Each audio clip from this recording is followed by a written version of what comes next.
So hello friends, today we'll be dealing with the analysis of frames. This is our unit number 4 and the topic is analysis of frames.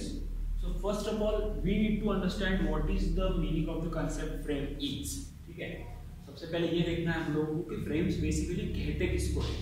तो ऐसा structure जिसमें दो और दो से ज्यादा straight और बेंट मेंबर्स एक दूसरे के साथ कनेक्टेड हो, ऐसा स्ट्रक्चर जिसमें दो या दो से ज्यादा स्ट्रेट या बेंट मेंबर्स एक दूसरे से कनेक्टेड हो। अभी उनको कैसे कनेक्ट करेंगे? By means of internal hinge, इससे उसको हम लोग कनेक्ट कर सकते हैं by means of internal hinge. ठीक है, तो अगर ऐसा कोई स्ट्रक्चर तैयार हुआ तो उसको हम लोग क्या बोलते हैं? फ्रेम बोलते हैं। So we can define the frame as a structure having number of straight और bent members, a structure having number of straight or bent members which are connected by internal hinge,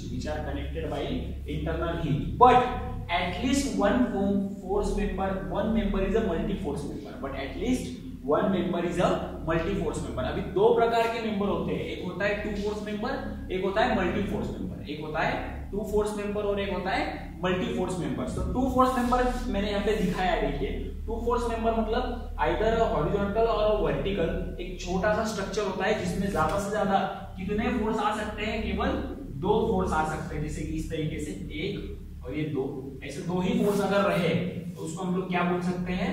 उसको हम लोग बोल सकते हैं to force member. लेकिन अगर कोई स्ट्रक्चर इस तरीके से हो, अगर कोई मेंबर इस तरीके से हो जिसके अंदर एक दो तीन या उससे ज्यादा फोर्सेस अगर आ रहे हैं तो उसको हम लोग क्या बोल सकते हैं? मल्टी फोर्स मेंबर बोल सकते हैं। तो फ्रेम्स किसको बोलेंगे? जिसमें एटलीस्ट एक मेंबर तो भी ऐसा होगा जो मल्टी फोर्स मेंबर होगा। ठीक है, तो ये कंसेप्ट याद रखना बहुत जरूरी है। Structure having number of straight members और bent members which are connected by internal hinge, but at least one force member is a multi force member. Two force member किसको कहते हैं और मल्टी फोर्स मेंबर किसको कहते हैं, ये जान लेना बहुत जरूरी है। ठीक है, उसके बाद हम लोग डिस्कस करेंगे स्टेप्स। जैसे हमने ट्रस में डिस्कस किया था कि सबसे पहले हमको ट्रस में क्या करना होगा, उसके बाद नेक्स्ट स्टेप क्या करना होगा, ये हमने उस वीडियो में, ट्रस वाले वीडियो में हमने ऑलरेडी देखा हुआ है। अभी हम लोग देखेंगे कि अगर फ्रेम्स का प्रॉब्लम आपको सॉल्व करना है, तो कौन से स्टेप्स आपको फॉलो करना जरूरी है। ठीक है, तो सबसे पहली स्टेप कॉमन ही है जो ट्रस में थी हमारी। ट्रस में हमारी एक स्टेप थी n = 2j - r, करेक्ट? वो स्टेप इसमें नहीं है, लेकिन जो प्रॉब्लम सॉल्व करते वक्त की जो फर्स्ट स्टेप थी वो हमारी कॉमन होगी। जो फर्स्ट स्टेप क्या थी? पूरे ट्रस का फ्री बॉडी डायग्राम बनाना।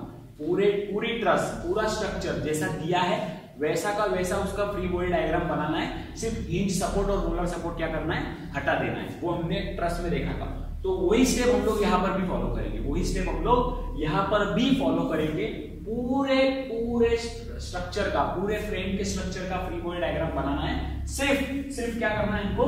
जहां पर हिंज सपोर्ट है वहां पर दो सपोर्ट रिएक्शन और जहां पर रोलर सपोर्ट है वहां पर एक सपोर्ट रिएक्शन। अभी मैं इसका सेपरेट फ्री बॉडी डायग्राम नहीं बनाता हूं, इसी में मैं कर लेता हूं, आपको घर पे अलग से तैयार कीजिएगा।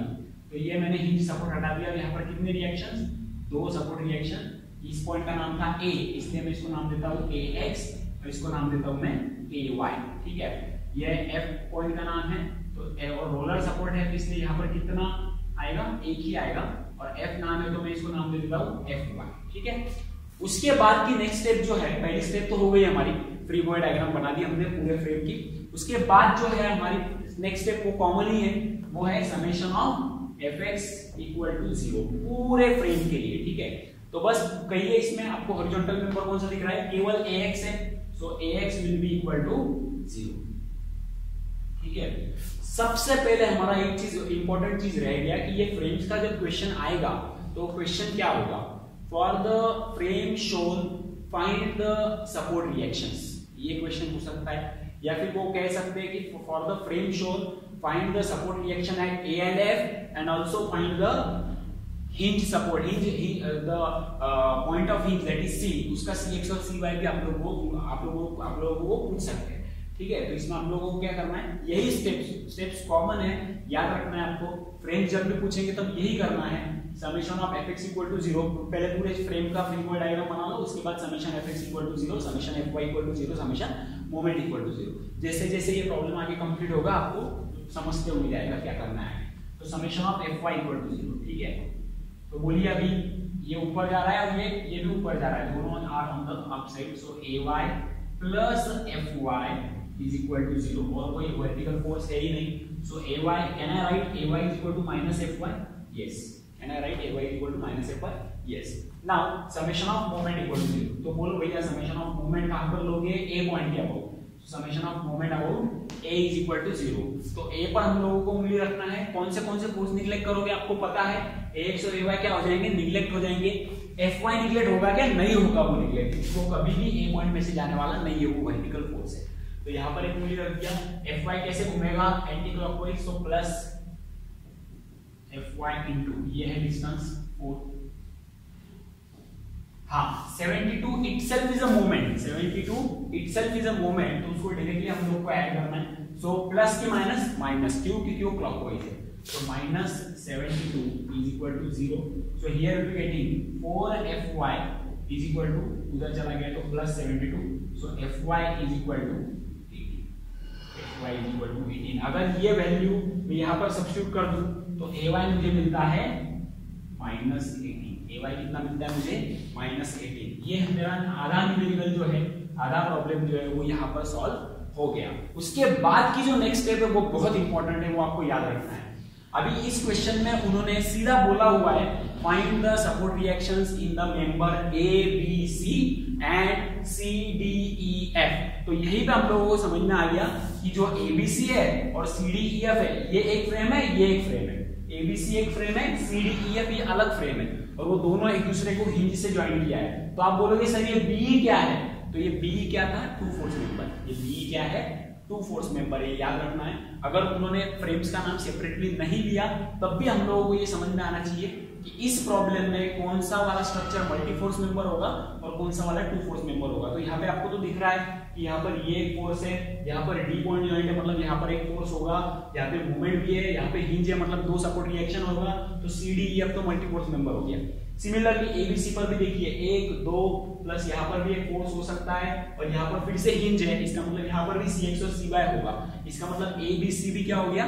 मल्टी फोर्स मेंबर हो गया। सिर्फ BE एक छोटा सा हॉरिजॉन्टल मेंबर है जिसके ऊपर और कोई फोर्स एक्ट नहीं हो रहा है। तो ये आपको समझ में आना चाहिए कि BE क्या है? टू फोर्स मेंबर है। DE क्या है? टू फोर्स मेंबर है। तो ये एक चीज याद रखना है। अभी जहां पर भी वो इंटरनल हिंज से एक दूसरे के साथ कनेक्टेड है वहां से वो दोनों फ्रेम्स को आपको क्या करना है?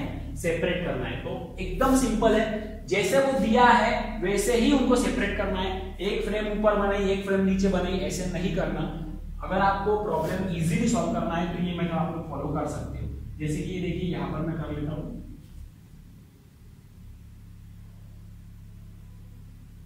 ये बना लिया मैंने ABC, ठीक है। और यहीं पर इस तरीके से था वो फ्रेम, इधर ही सेपरेट करता हूं इसको इस तरीके से।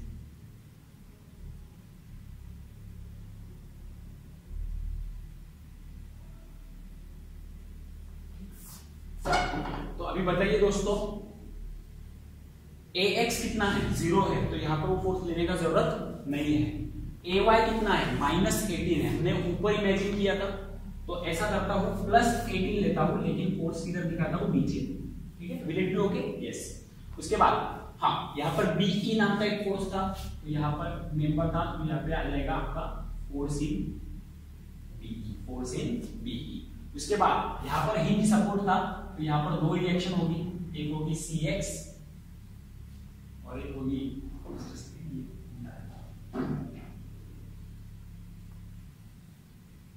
यहाँ पर ये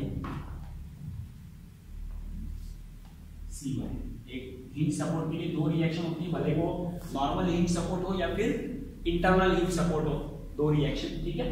अभी ये इस फ्रेम का काम हो गया। अभी ये फ्रेम, नेक्स्ट फ्रेम, चलो बोलिए FY ऊपर जा रहा है और FY है हमारा +18, सो साइन चेंज करने का जरूरत नहीं है, सो +18। इधर अगर फोर्स इन B है टुवर्ड्स राइट, तो इधर का किधर होगा? टुवर्ड्स लेफ्ट होगा, ठीक है। इधर जो CX है, दोनों पॉइंट यहाँ पर हिंज थे, तो इधर CX CY है तो इधर भी CX CY होना चाहिए, लेकिन दोनों का डायरेक्शन कैसा होगा? अपोजिट। इसका CX हमने टुवर्ड्स लेफ्ट लिया है, तो इसका CX हम लोग टुवर्ड्स राइट लेंगे, ठीक है। इसका CY हमने नीचे डिनोट किया है, इसका CY हम लोग कहाँ डिनोट करेंगे, ऊपर डिनोट करेंगे। उसके बाद ये जो मोमेंट है ये तो एज इट इज रहेगा 72 किलोन्यूटन मीटर। डिस्टेंस आप लोगों को पता ही है सभी, 2 मीटर 2 मीटर 2 मीटर, और ये जो है ये डिस्टेंस क्या आप लोगों को पता है, ये 4 मीटर, तो ये 4 मीटर। इस पॉइंट के बॉटम से लेके इस पॉइंट के टॉप तक का हॉरिजॉन्टल डिस्टेंस जो है वो 4 मीटर दिया हुआ है, ठीक है। तो ये हमारा बन गया नेक्स्ट स्टेप। हमने दोनों फ्रेम्स को एक दूसरे से सेपरेट कर दिया और दोनों का फ्री बॉडी डायग्राम बना लिया। अभी अगर आप देखोगे तो इस मेंबर में अननोन है FB, CX और CY। इस फ्रेम में भी अननोन है FB, CX और CY। इसका मतलब जो हम लोगों को कैलकुलेट करना है वो दोनों भी फ्रेम्स में मौजूद है, CX, CY और FB, ठीक है। तो इसका मतलब दोनों फ्रेम्स में से कोई भी फ्रेम अगर आप कंसीडर कर लो तो भी ये प्रॉब्लम सॉल्व हो सकता है। कभी कभी ऐसा हो सकता है कि दोनों मेंबर्स, एक में 3 अननोन हो, एक में 2 ही अननोन हो, या फिर एक में 4 अननोन हो, एक में 3 ही अननोन हो। तो पहले 3 अननोन वाला सॉल्व करके उसका अननोन दूसरे फ्रेम में यूज करके भी आप लोगों को प्रॉब्लम सॉल्व करना पड़ सकता है। लेकिन मोस्टली फ्रेम्स में ऐसा होता नहीं है, कोई भी एक मेंबर लेकर भी, कोई भी एक मेंबर कंसीडर करके भी आप लोग अननोन फाइंड आउट कर सकते हो, ठीक है। आई होप आपको समझ में आ गया होगा कि मुझे क्या कहना है, कि अगर कोई अननोन ऐसा है जिसमें एक्स्ट्रा अननोन है, कोई मेंबर ऐसा है जिसमें एक्स्ट्रा अननोन है, तो इधर से उसका कैलकुलेशन करके उसको इधर यूज करके बाकी के अननोन हम लोग को निकालना है, ये मैं कहना चाहता हूँ। लेकिन most of the times frames में हम लोग क्या कर सकते हैं, कोई भी एक मेंबर लेके भी हम लोग सारे अननोन्स निकाल सकते हैं, ठीक है। तो अभी देखिए, जैसे कि मैं इस पर्टिकुलर प्रॉब्लम में मैं CDEF ये मेंबर मैं कंसीडर कर लेता हूँ। Let us consider this member CDEF, ठीक है। तो अभी बस ये होने के बाद फिर से हम लोग को वही स्टेप्स रिपीट करनी है। पहले हमने पूरे फ्रेम का फ्री बॉडी डायग्राम निकाल लिया, summation Fx = 0, summation Fy = 0, summation moment = 0। अभी हमने दोनों फ्रेम्स को सेपरेट कर लिया है, फिर से हमको वही करना है, summation Fx = 0। So now summation Fx = 0 बोलिए। इस फ्रेम में अभी नजर रखते वक्त हमने अगर CDEF कंसीडर किया है तो केवल हम लोग को इसी फ्रेम के ऊपर ध्यान देना है, ठीक है। ये जो FB है यहाँ पर लिख लेता हूँ मैं, और CDE सेपरेट, ठीक है। तो बोलिए समेशन Fx में कौन से हॉरिजॉन्टल फोर्स है, एक है CX और एक है FB। तो CX towards right, force in B towards left, hence negative is equal to 0। तो मैं लिख सकता हूँ CX is equal to force in BE, ठीक है। उसके बाद नेक्स्ट समेशन Fy हम लोग कह सकते हैं समेशन Fy = 0। तो समेशन Fy = 0 में अब देखिए CY ऊपर है, 18 भी ऊपर है, सो CY + 18 is equal to 0। So CY is equal to -18। ये बन गया हमारा एक आंसर CY के लिए, ठीक है। उसके बाद समेशन ऑफ मोमेंट ले लेता हूं मैं। तो समेशन ऑफ मोमेंट किस पॉइंट के अबाउट ले लेता हूं, C पॉइंट के अबाउट, इजी हो जाएगा। Summation of moment about C = 0। तो CX इग्नोर हो जाएगा, CY इग्नोर हो जाएगा और 18 भी इग्नोर हो जाएगा, उसी में से जाने वाला है। बचेगा क्या, FB कैसे जाएगा, क्लॉकवाइज। देखिए ध्यान रखिए, तो FB कैसे जाएगा, क्लॉकवाइज। तो -FB इनटू ये हो गया परपेंडिकुलर डिस्टेंस 4 माइनस मोमेंट तो क्लॉकवाइज है, तो -72 = 0। सो ये कैलकुलेशन बन गया -4B FB = 72। तो FB हो गया -18। अगर ये FB = -18 मैं इस इक्वेशन में पुट कर लेता हूं तो मुझे मिलता है CX = -18। So here in this way we have calculated all the unknown, CX भी आ गया, CY भी आ गया, FB भी आ गया। तो इस तरीके से जो अननोन आपको इसमें पूछे हैं, जो अननोन इसमें आप लोगों को कैलकुलेट करने को बोला है, वो इस तरीके से पूरा फ्रेम सॉल्व करके आप लोग कैलकुलेट कर सकते हो। और अगर उन्होंने केवल सपोर्ट रिएक्शन पूछा होता तो फ्रेम का फ्री बॉडी डायग्राम बना करके भी हमारा आंसर जो है वो आ जाता था। So this is the method of solving the problems on frames. Please go through this problem.